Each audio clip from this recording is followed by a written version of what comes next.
G'day, welcome to iCultivate. My name's Steve. Most succulents are an incredibly easy plant to propagate, and with our recent move we've been looking at ways that we can inexpensively plant out our garden. So let's have a look at ways of propagating succulents.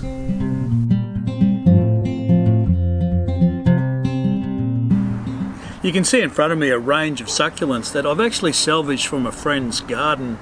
These were, in many instances, just simply growing in cracks between rocks and just growing out of pebbles. And literally in most instances they had just simply fallen there and taken root and started to grow.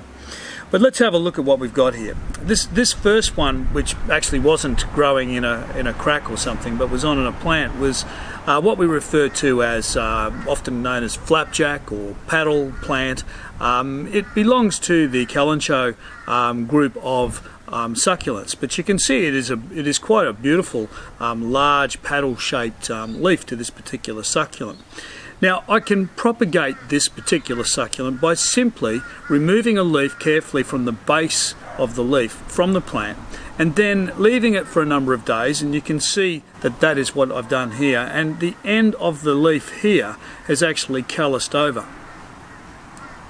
Now all we need to do is to take this leaf and plant it, literally. So to plant out our paddle plant leaf, it's just a matter of burrowing a hole within our potting mixture, placing the leaf into that hole and then firming it down. Now we will need to keep this potting mixture nice and moist for a number of weeks, but apart from that, that's as difficult as it gets. Now we'll have a look at how we actually propagate these rosettes of succulents, which I salvaged from that friend's backyard. Firstly, these ones here you can see have still got roots on them, and we can just simply pop those straight into some soil, and I'll do that in a minute. But you know, not all succulents can be propagated as simply and straight from leaves. One way in which you can tell whether or not you can propagate directly from a leaf is by just simply taking a leaf and pulling gently, and if the leaf detaches like that one did, well then that is most likely going to be able to be propagated directly from the leaf. An example of where that might not occur is, say for example, with an aloe vera plant. If you were to detach a leaf there, all that's probably going to end up is that it's going to rot and not actually propagate. You can propagate aloe vera another way, and we'll leave that for another video. But let's have a look at these and how we go about propagating these.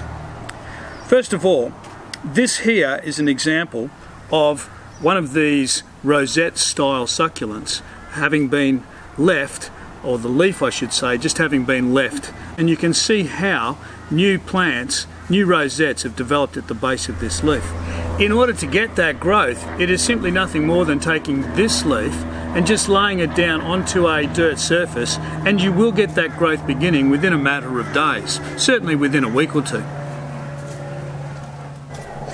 But with these sorts of succulents, where we've already got that full rosette development and we've got some roots, it is nothing more complicated than just simply taking that, a small hole in our potting mixture, and then just simply firming around like so. Small hole, placing it into the potting mixture, firm around, and there we go.